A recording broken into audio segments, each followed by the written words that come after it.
হ্যাঁ, হতাশ তো অবশ্যই। কারণ টি-টোয়েন্টি একটা মোমেন্টামের খেলা, মাত্র ৭ টা ম্যাচের মধ্যে একটা ম্যাচ আমাদের বৃষ্টিতে হয় নাই। তো ৩ টা ম্যাচ চলে গেছে। তো এখন পর্যন্ত আমরা যদি পয়েন্ট না পাই, তো সুপার 4 টা খেলা আমাদের জন্য ডিফিকাল্ট হয়ে যাচ্ছে। আশরাফ ভাই বলছিলেন যে তার জন্য একটা চ্যালেঞ্জ, মানে আপনাদের দলে খুব একটা তারকা ক্রিকেটার নেই, শুধু আপনি আছেন, সোহাগ গাজী আছেন। তো এইটা আসলে একটু কি লাগে না যে তারকা ক্রিকেটার নেই, এই যে পিছিয়ে আছে?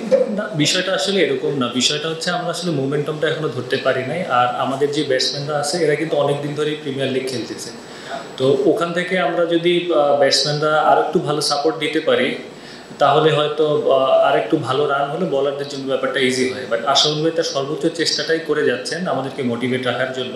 বাট আমরা ভালো আছি, বাট আলটিমেটলি দিন শেষে মাঠে পারফরমেন্সই সব। তো ব্যাটিংটা আরেকটু বেটার হইলে আমাদের জন্য জেতাটা সহজ হতো। চলো উড়াই খুশি তুলে নিয়ে হাতে চিয়ার আপ, চলো উড়াই খুশি। সিনিয়র ক্রিকেটার হিসেবে তো দীর্ঘদিন খেলছেন, আর দলের কোথায় আসলে সমস্যাটা, আসলে ব্যাটিং না বোলিং ক্লিয়ার? না, বোলিং তো আমাদের বেশ ভালোই হচ্ছে। তবে আমরা তো রেগুলার টি-20s খেলি নাই, একটাই আমাদের টুর্নামেন্ট। আর বিপিএলে তো সবাই আসলে ওইভাবে সুযোগ পায় না। তো আমাদের আসলে কোপ আপ করাটা খুব ইম্পর্টেন্ট, যে এইখানে কোন সিচুয়েশন আমাদের কিভাবে খেলতে হবে।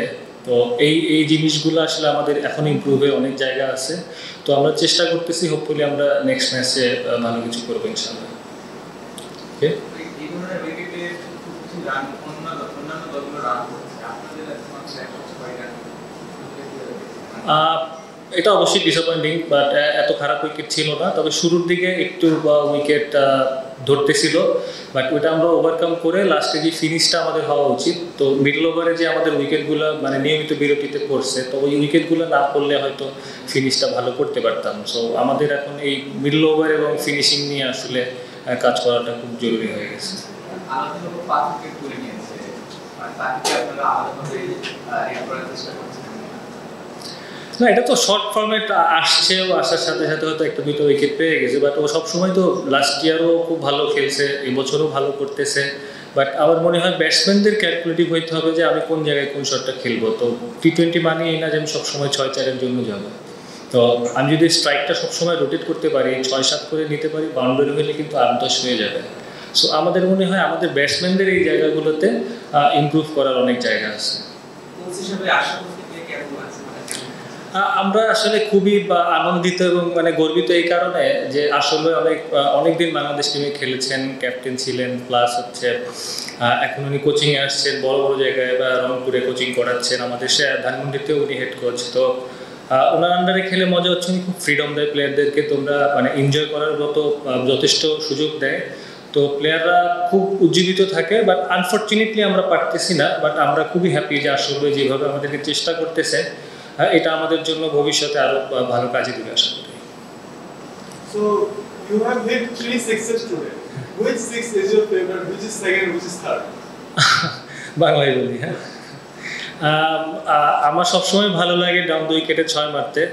বাট লাস্ট ম্যাচেও আমি এবাদতকে একটা কাভার দিয়ে মারছি, আজকে মুশফিককেও একটা ডাউন দ্য উইকেটে কাভার দেওয়া হয়েছে। বাট পেস বোলারদেরকে 6 মারলে সবসময় ভালো লাগে। বাট আমি সবসময় প্রিফার করি ডাউন দ্য উইকেটে স্পিনে এসে সোজা 6 মারাটা আমার খুব ভালো লাগে। এটাই ভাইয়া, 3টা 6-এ 18 এবং 3টা 6 মারার পরে আপনার 25 বলে 27। পরে আসলে কি হয়েছে? আগে পরে হচ্ছে আমি মাঝখানে হিসাব করতেছিলাম, মাঝখানে আমি স্পিনে একটা উইকেট পড়ে যাওয়াতে 3-4টা বল ডট করে ফেলছিলাম, মুশফিকেরও আবার 2-3টা বল ডট হয়ে গেছে। তো ওইগুলো মাথায় ছিল। বাট আমার মনে হয় যে ব্যাটসম্যানদের আরও ক্লিয়ার মাইন্ড হওয়া উচিত, যে আগেই ওভারহিটে না যাওয়া। বাট এই জায়গাটা যদি আমি স্ট্রাইকটা রোটেট করতে পারতাম, তাহলে হয়তো স্ট্রাইক রেটটা আরেকটু ভালো হতো। তো যেটা হচ্ছে যে আমরা উইকেটটা বললাম যে সকালে একটু থেমে আসতেছিল, তো আমি চাইলেও এক খেলতে পারতেছিলাম না, তার উপর উইকেটও যাচ্ছিল।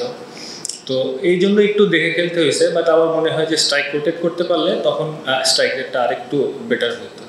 আপনি যে ধরনের প্লেয়ার, আন্তর্জাতিক ক্রিকেটে আসলে আপনাকে বিবেচনা করা হয়েছিল, ছিলেন, আবার বের হয়ে যান, এখন যে স্টেজে আছেন, এখন থেকে আসলে সামনের দিকে নিজের ক্যারিয়ারটা কিভাবে দেখেন? আন্তর্জাতিক ক্রিকেটটা আসলে ব্যাড লাক আমার জন্য। আমি আসলে ওইভাবে নিজেকে মেলে ধরতে পারি নাই। বাট ক্রিকেট যতদিন খেলতেছি, এখন আমাদের যেহেতু ফিটনেস নিয়ে আমরা অনেক কাজ করতেছি, তো সবসময় চেষ্টা থাকে যে কোনো টুর্নামেন্টে নিজেকে টপ 5-এ আমি দেখার চেষ্টা করি। মানে আমি জানি না শেষ পর্যন্ত হবে কি না, বাট আমার ভিতরে যে তাগিদটা থাকে যে অ্যাটলিস্ট আমি যেন আলোচনায় থাকতে পারি। সো এইটা খুব ইম্পর্টেন্ট একটা প্লেয়ারের জন্য, যে ন্যাশনাল টিমটা কপাল লাগবেই, তো ন্যাশনাল টিম বাদেও আমি যখন টপ পারফর্মার থাকবো অ্যাটলিস্ট মেন্টালি স্যাটিসফ্যাকশনটা থাকে যে হ্যাঁ আমি যেখানে খেলতেছি ভালো খেলতেছি। আন্তর্জাতিক ক্রিকেটে তো দলের সাথে ছিলেন, ওই এক্সপিরিয়েন্সটা আছে, এবং ঘরোয়া ক্রিকেটে আরো লম্বা এক্সপিরিয়েন্স আছে। এই যে দুইয়ের পার্থক্য, কোন জায়গাটায় মনে হয়েছে যে মানসিকভাবে আরো ঠিক থাকলে হয়তো ওই জায়গাটাতে সার্ভ করতে পারতাম? আসলে এখন আমি জুনিয়র বলতে যারা নতুন আসতেছে ওদেরকে বলতেছি যে আমি যখন আন্তর্জাতিক ক্রিকেটে গেছি আমার কাছে মনে হয়েছিল যে আমি ন্যাশনাল টিমেই খেলতে চাই, বাট ওদের এখন ইচ্ছাটা হওয়া উচিত যে ইন্টারন্যাশনালি সে কীভাবে নিজেকে রিকগনাইজ করবে। সো ড্রিম আরও বড় হইতে হবে। তো আমরা চেষ্টা করি যে জাতীয় দলে কীভাবে ঢুকবো। আসলে জাতীয় দলে ঢোকাটা ইম্পর্টেন্ট না, ইম্পর্টেন্ট ইন্টারন্যাশনালি আমি কতটা রিকগনাইজড হইতে পারছি। তো এখন থেকে ইয়াং ক্রিকেটার যারা আছে ওরা যদি নিজেকে ইন্টারন্যাশনালি চিন্তা করে যে আমি ইন্টারন্যাশনালি মানে গ্লোবাল একজন প্লেয়ার হবো, সবাই আমাকে জানবে, তাহলে হয়তো তার ওখানে সাস্টেন করাটা আরও অনেক সুবিধা হবে। আর হচ্ছে আপনার আমরা এইখানে যে ফ্যাসিলিটিস আমাদের আর ন্যাশনাল টিমের ফ্যাসিলিটিস আকাশ পাতাল পার্থক্য। আর ওদের মেন্টালিটির সঙ্গে আমাদের মেন্টালিটিও অনেকখানি ডিফারেন্স আমি মনে করি, কারণ ওরা যেই ফ্যাসিলিটি যে টাফনেসটা পায় আমরা হয়তো ডোমেস্টিকে অতটা পাই না। বাট আমাদের ডোমেস্টিকটা যদি আরও কম্পিটিটিভ হয় তখন হয়তো প্লেয়াররা আরও যদি বেশি মানে টুর্নামেন্ট হয় বা খেলাধুলা হয়, প্লেয়াররা আরও বেশি শিখবে বা জানবে। ওভার দ্য ইয়ার্স এই ঘরোয়া ক্রিকেটের মানটা কি বাড়ছে, নাকি ধরেন 10 বছর আগে যেখানে ছিল সেখানে আছে? ঘরোয়া ক্রিকেটের মান যদি বলি, আমরা কিন্তু ওয়ান ডেটা সবসময় খুব ভালো খেলি, কারণ আমাদের প্রিমিয়ার লিগটা খুব কম্পিটিটিভ খেলা হয়। এটা আপনি সব যদি দেখেন অবশ্যই আপনি জানবেন। বাট আমরা যেহেতু টি20 টুর্নামেন্টগুলো ওইভাবে খেলা হয় না, আর বিপিএলও কিন্তু আমরা লোকাল প্লেয়ারও ওইভাবে সুযোগ পাই না বলতে সব ফরেনাররাই কিন্তু মেইন জায়গাগুলো রোলগুলো প্লে করে। সো ওই জায়গার থেকে মনে হয় আমরা আরেকটু সুযোগ পাইলে আমরা আরও ভালো করব।